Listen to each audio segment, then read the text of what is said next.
pathway, and the Pell Grant program was organized to support that.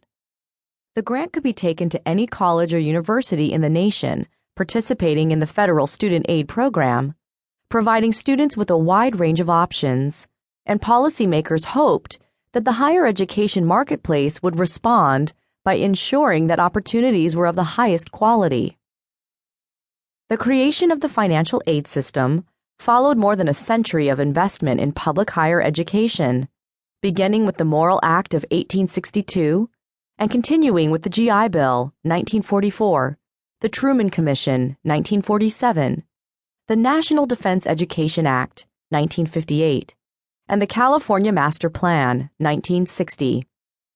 By the time the Pell Grant was created in 1972, 80% of American college students were enrolled in public colleges and universities.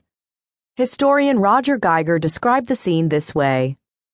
American states poured enormous resources into building public systems of higher education. Flagship universities were expanded and outfitted for an extensive research role. Teachers' colleges grew into regional universities. Public urban universities multiplied and grew, and a vast array of community colleges was built. Economists Claudia Goldin and Lawrence Katz have linked these major investments in public education to a growth in human capital that enabled the United States to thrive as a global economic powerhouse. These results would not have occurred if only the wealthiest, or even only the highest achieving students went to college. Despite these overt commitments to higher education as a public good, not everyone shared Claiborne Pell's vision for how to bring more equality of opportunity into the American system. In fact, the system of higher education has never been much of a system at all. It is instead a loose conglomeration of government institutions at the local, state, and federal levels, and both public and private educational providers that share some similar interests but hold many different ones as well. Soaring rhetoric about the value of hard work obscures the fact that family money has long been one of the best predictors of college success. In the words of the Truman Commission, "For the great majority of our boys and girls, the kind and amount of education they may hope to attain depends not on their own abilities, but on the family or community into which they happen to be born, or worse still, on the color of their skin or the religion of their parents."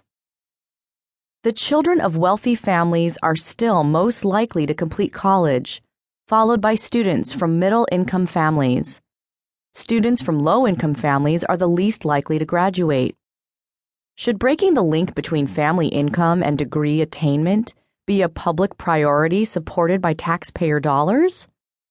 In the late 1960s and 1970s, states including California, Florida, Michigan, and North Carolina said yes and invested resources in their public colleges and universities in order to keep the prices charged to students low, while also creating state need-based aid programs to complement the federal Pell. State fiscal support for higher education nearly tripled from $3.56 per $1,000 of state personal income in 1961 to $10.42 in 1979. Other states disagreed. Massachusetts, New Hampshire, New Jersey, Pennsylvania, and Vermont, among other states, appropriated little money to public colleges and universities and instead relied on private institutions to offer opportunities.